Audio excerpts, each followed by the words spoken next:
Benjamin Netanyahu keeps a big map of the Middle East in his office, as he likes to tell visitors, to remind him of the dangerous neighborhood where he works.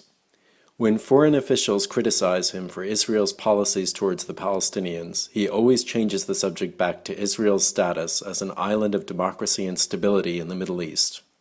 This summer, with the coup d'etat against Mohamed Morsi in Egypt, and now the threat of U.S. intervention in Syria, Israel's entire neighborhood is going up in flames.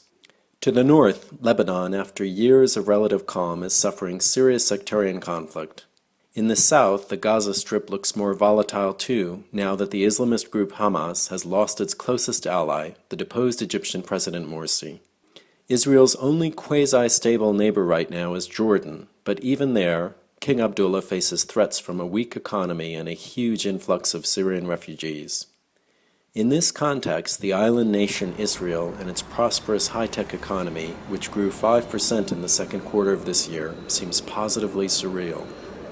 But now Israelis are asking just how long their country can remain safe and isolated from the political and sectarian wars tearing apart the Middle East. Israel has avoided intervening in the Syrian conflict, but that could change if the U.S. launches airstrikes on Bashar al-Assad's military assets. This could in turn cause him or his ally Hezbollah to strike back at Israel. As if those worries weren't enough, Israel has another potential conflict much closer to home with the Palestinians. While the West Bank has been relatively quiet, a recent fatal shooting in Kalandia, near Jerusalem, brought familiar warnings from Israeli liberals that the decades-old conflict is a ticking security time bomb.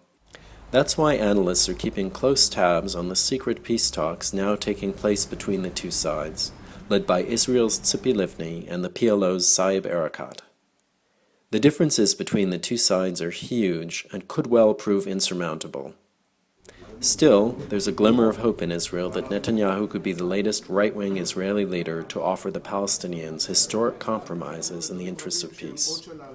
A final status agreement with the Palestinians won't solve most of Israel's regional security problems, as Netanyahu rightly points out.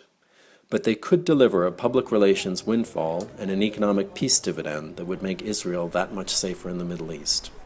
John Reed, Financial Times, Jerusalem.